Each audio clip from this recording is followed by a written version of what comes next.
Some documentaries don't scare you while you're watching them. They sit quietly in your mind.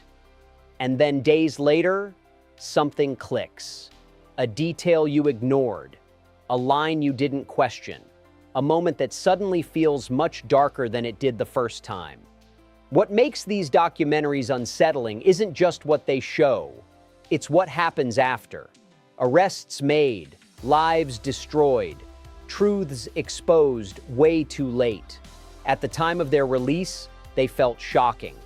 Looking back now, they feel almost prophetic.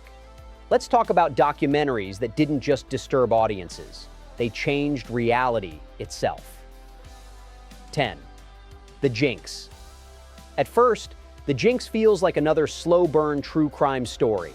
A wealthy, eccentric man, a missing wife, a trail of suspicion that never quite turns into proof. You settle in thinking you already know how this goes. Lots of questions, no real answers. But then the tone shifts.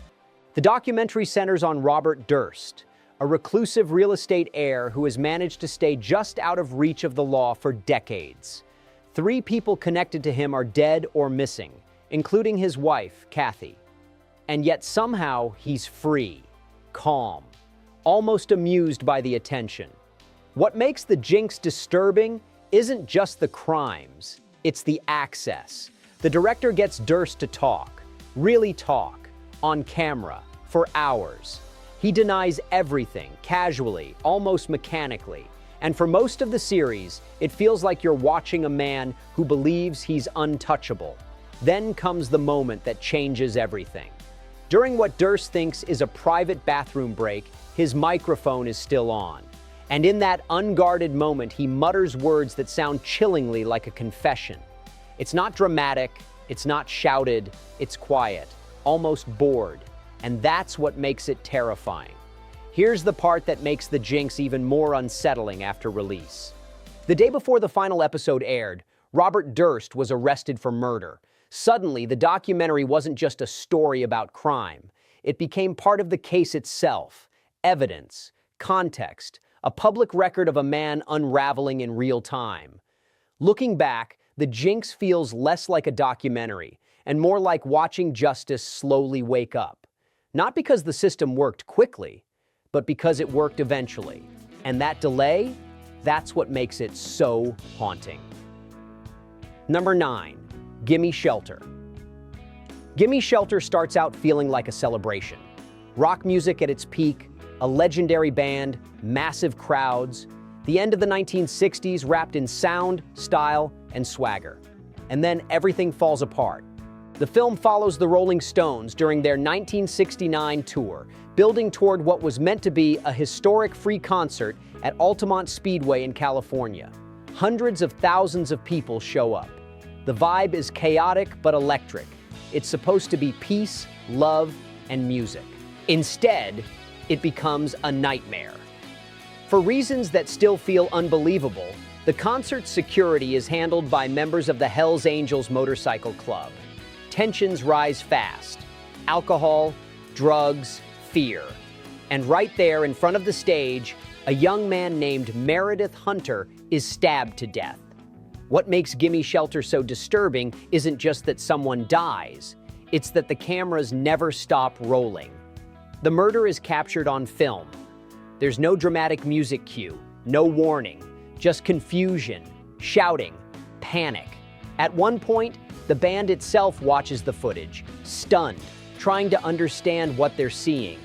You're not watching a reenactment. You're watching history fracture in real time. When the documentary was first released, it was already shocking. But with distance, it became something else entirely, a symbol of the violent collapse of the 1960s counterculture dream. The moment when peace and love gave way to chaos and consequence. What hits harder now is the realization that no one fully understood what they were creating until it was too late. The concert, the security choice, the crowd size, the lack of control. Gimme Shelter isn't just a music documentary anymore.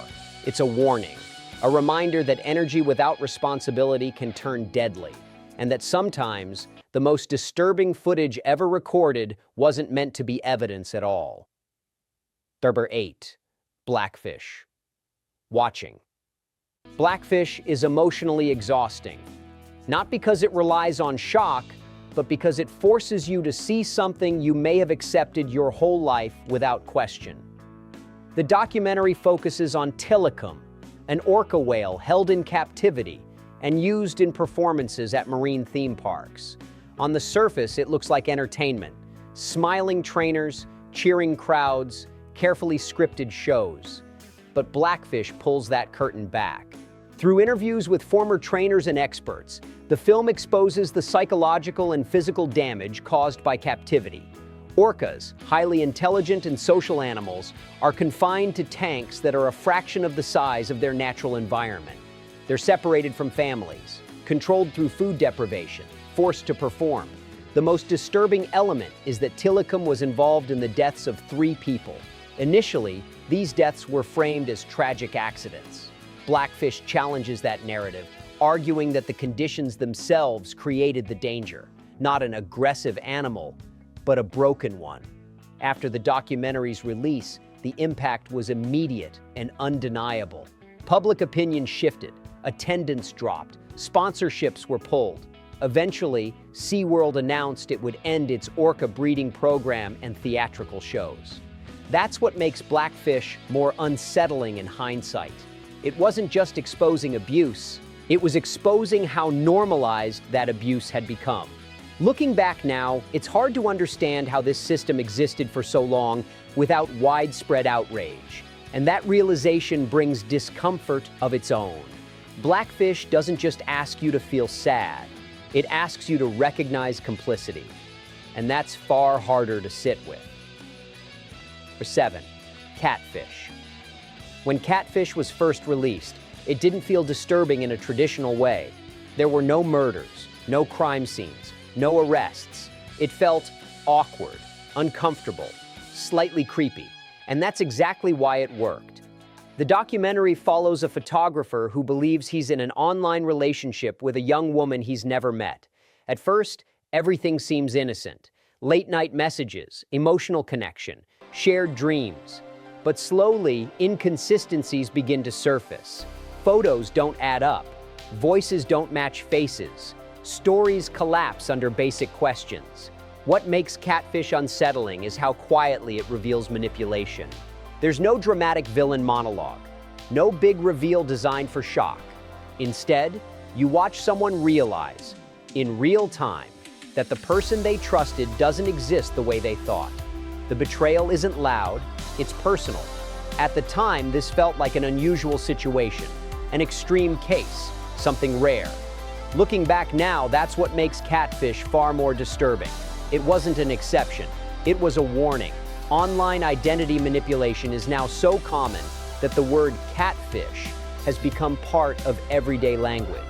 Entire shows, scandals, and emotional collapses have followed the same pattern introduced here.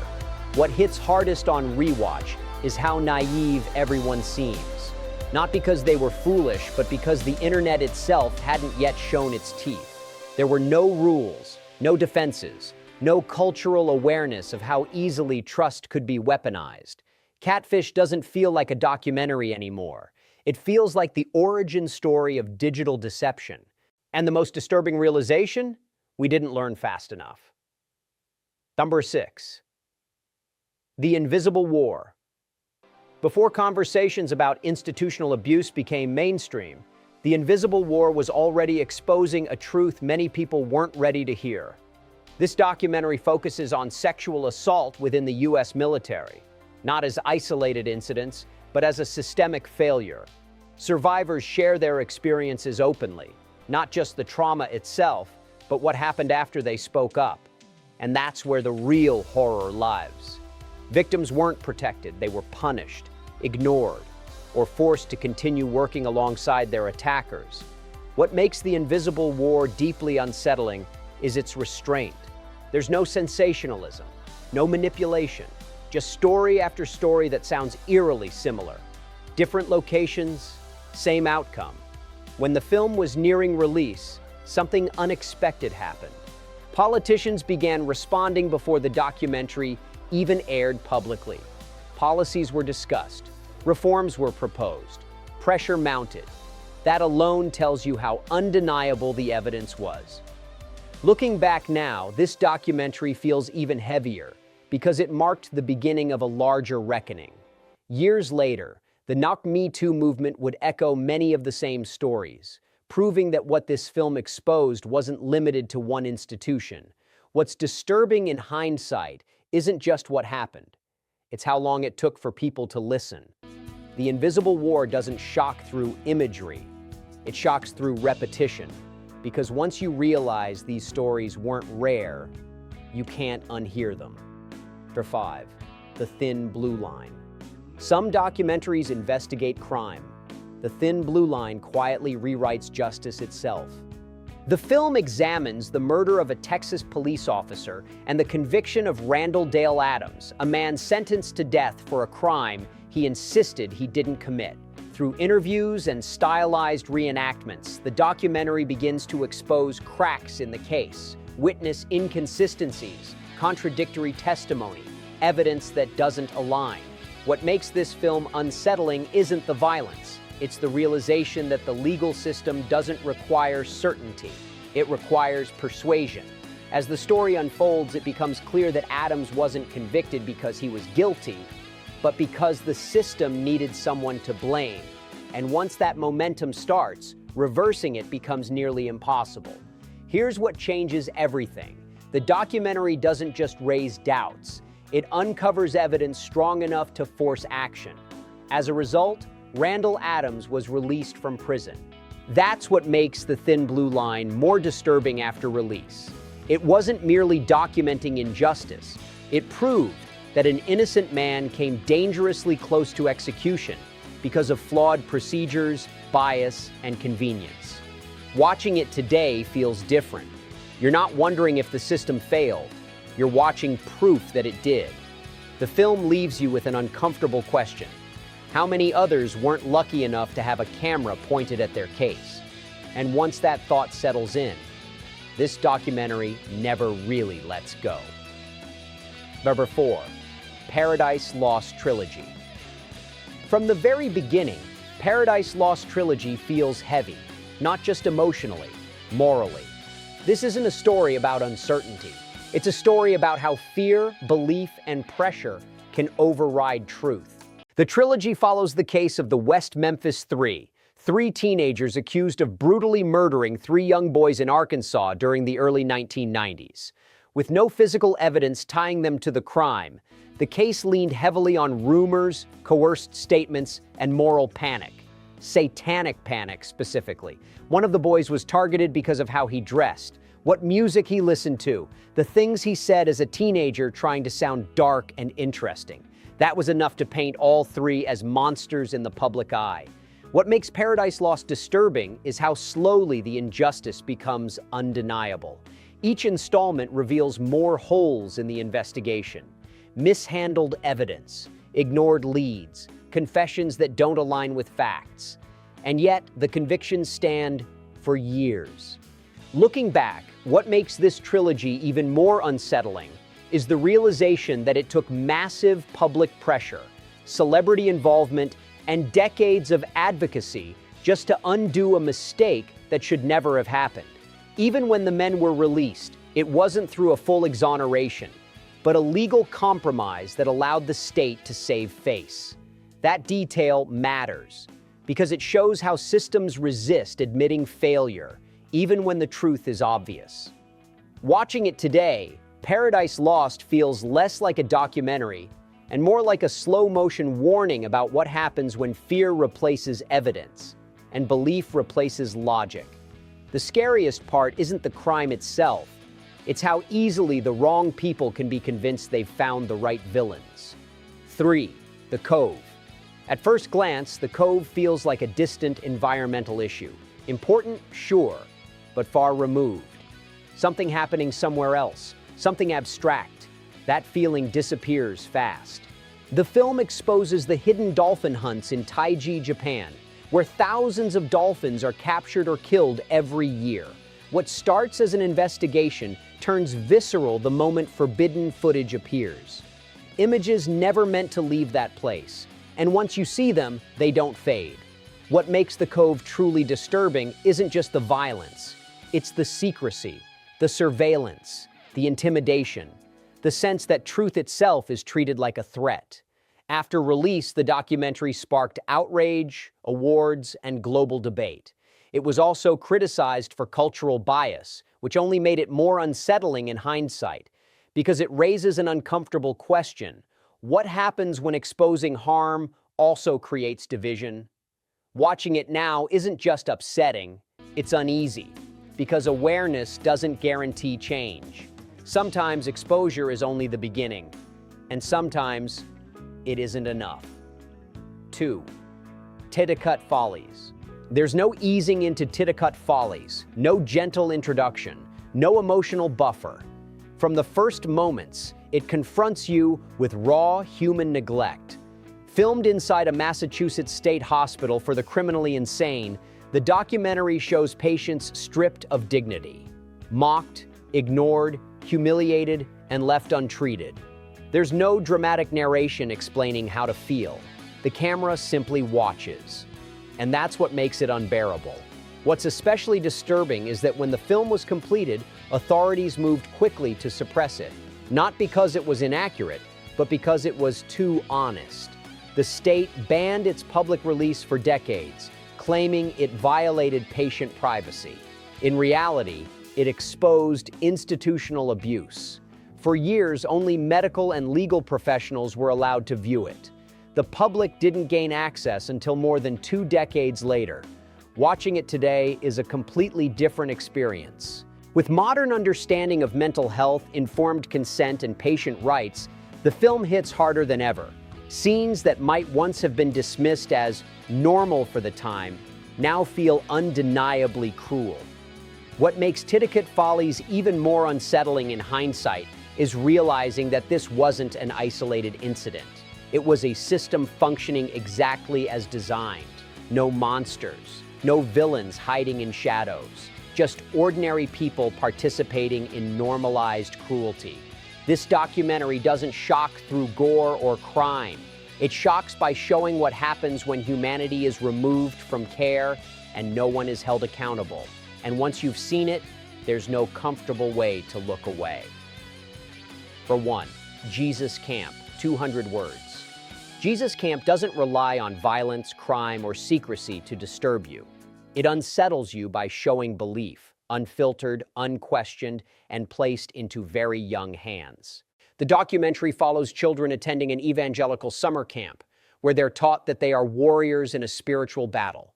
The language is intense. The emotions are overwhelming. Kids are encouraged to cry, scream, and publicly confess sins they barely understand. At first, it feels extreme but distant, just another subculture. Then it sinks in. These are children being shaped before they can critically think. Politics, fear, obedience, and religious absolutism are woven together so tightly that faith becomes identity, and doubt becomes betrayal. After the film premiered, the backlash was immediate. The camp shut down. Public outrage exploded. But here's what makes Jesus Camp more disturbing after release. The ideology didn't disappear. The leader continued under a new ministry. The mindset lived on. Watching it today feels different, not because it's louder, but because it feels familiar. Jesus Camp isn't about one camp. It's about what happens when belief is taught without boundaries. So now I want to hear from you. Which of these documentaries disturbed you the most? Not while watching, but after you thought about it. Drop your answer in the comments. If this breakdown made you see these films differently, hit like. And if you enjoy deep dives that go beyond surface level shock, subscribe, because this is just the beginning.